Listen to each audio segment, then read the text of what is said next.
Olhar para os temas do dia e também para o estado da esquerda em Portugal é meu convidado neste jornal Rui Tavares, do Livre. Muito boa noite, Rui. Começamos pelo desemprego. Queria um comentário seu a este indicador. O desemprego está a descer em Portugal, porquê?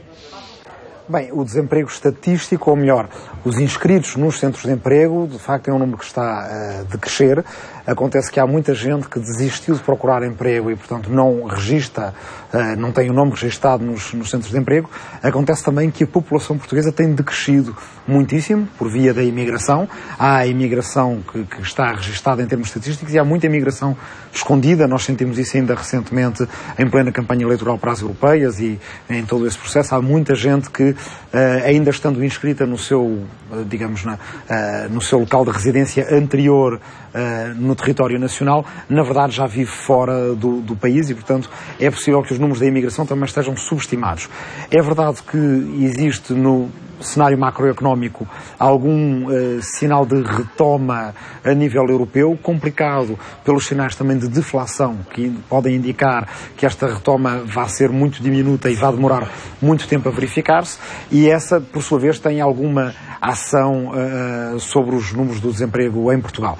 Mas, de facto, não é ainda muito claro o que é que... É claro, pelo menos uma coisa, que não dobramos o cabo, por assim dizer, não estamos numa situação de pura retoma em Portugal e não é claro o que é que estes números nos indicam acerca da verdadeira situação do emprego no nosso país. Nós tivemos aqui alguns dados sobre o estado da democracia portuguesa e o equilíbrio de poderes, nomeadamente entre o Tribunal Constitucional, o Governo e o Parlamento.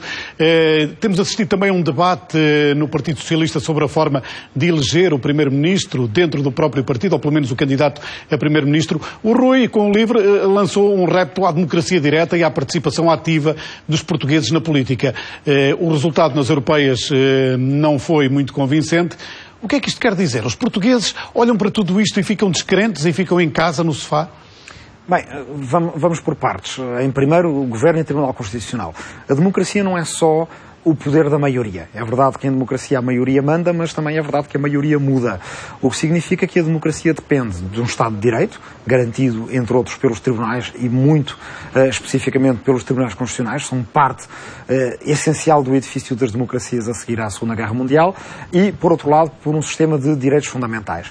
É muito preocupante quando ouvimos um deputado, como ouvi ainda há pouco na vossa peça, dizer que os juízes do Tribunal Constitucional, por muito eminentes que sejam, sendo apenas juristas, não devem poder decidir em, digamos, matéria não jurídica, esquecendo que não estamos a falar de matéria jurídica entendida em termos específicos, mas de matéria constitucional, ou seja, daquela que faz toda a conformação da nossa República, com princípios gerais, como o da igualdade, da confiança, da liberdade, outros, que devem sim ser julgados por um Tribunal Constitucional. Portanto, é muito preocupante quando um deputado diz que isso deveria reverter ao Parlamento para o Parlamento decidir, porque, bem, seria a repetição de alguns maus episódios da história das democracias ocidentais, quando os parlamentos ou até os governos governavam por decreto, ou às vezes de forma plebiscitária. Os tribunais constitucionais são importantes exatamente para aquilo que o nosso Tribunal Constitucional serviu. Um segundo desafio que me lançou com a sua pergunta, de comentar questões que têm a ver com, por exemplo, as primárias abertas, ou não está ainda bem claro se são primárias abertas ou simplesmente diretas. A participação dos cidadãos na política. Exatamente, que o Partido Socialista anunciou ou deseja fazer. Nós, no Livre, sentimos-nos, por um lado, contentes, porque somos precursores nessa forma de fazer política, porque fomos, de facto, o primeiro partido a fazer listas de deputados por primárias abertas. Por outro lado, sentimos... E fizeram já nestas europeias. Fizemos já, portanto, são listas de cidadãos escolhidas por cidadãos e abertas não só a membros e apoiantes do partido, mas aos cidadãos em geral. Sentimos-nos apreensivos, por outro lado, porque não é só necessário fazer primárias abertas, é preciso fazê-las bem, de forma credível e séria, para que as portas que se venham a abrir para a democracia portuguesa fiquem abertas e para que não sejam fechadas ainda mais, com um ferrolho ainda mais grosso, diria eu, caso estes passos não sejam dados de forma credível.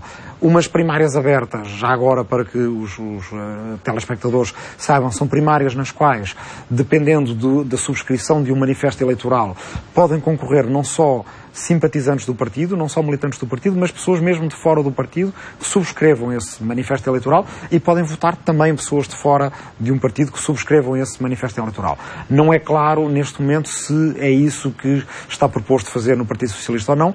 Por outro lado, está claro que esta proposta surgiu de uma forma muito repentina, muito dependente digamos, da agenda política cotidiana, até da própria agenda mediática, porque havia, digamos, movimentações internas ao partido, que não desejo comentar, digamos, na sua substância, mas que eram conhecidas e que levaram a uma espécie de proposta mais ou menos repentina de primárias abertas.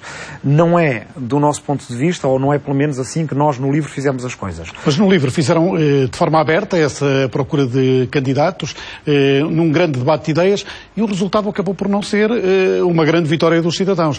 O LIVRE não consegue sequer eleger um eurodeputado. O que é que falha aqui? As pessoas não querem saber da política, não se querem envolver? Era isso que eu lhe perguntava. Antes disso, nós anunciámos que seríamos um partido cujo método seria o das primárias abertas, para todos os órgãos, e não só para escolher um candidato a primeiro-ministro, mas também os deputados. É um dos elementos essenciais. Se o candidato a primeiro-ministro for escolhido de forma direta ou por primárias, mas depois os deputados forem todos, digamos, arregimentados pela direção, não há nada de substancial que mude na democracia portuguesa. Fizemos os próprios regulamentos das primárias abertas de forma conhecida. Muitas dezenas de pessoas participaram neles, com emendas, nas próprias reuniões, depois centenas delas participaram nas primárias. O que acontece é que o LIVRE tem como partido político 8 semanas só de existência, não chegou ainda a muita gente. A nossa campanha eleitoral tinha um único outdoor em todo o país e, portanto, é verdade que tivemos 71 mil votos, 2,2%, foi a melhor estreia de sempre em eleições europeias e, à exceção do PRD, a segunda melhor estreia de sempre em eleições nacionais, só que esses 71 mil votos provavelmente vieram de algumas centenas, poucas centenas de milhares de pessoas que sabiam que o LIVRE existia. Portanto, acha que o que falhou foi essa passagem da mensagem? Não é passagem da mensagem, é o mero conhecimento de que o partido existia. E entre as pessoas que, de facto, estiveram atentas e foram informadas sobre as eleições europeias, nós tivemos um resultado que é muitíssimo encorajador e que, para um partido que não foi formado exclusivamente para as eleições europeias, mas, acima de tudo, pensando nas próximas legislativas e na necessidade de atirar esta direita para a oposição, a partir de 2015, animador. Rui, obrigado por ter vindo a este Jornal 2, olhar para os temas do dia e também para o resultado do LIVRE nas europeias.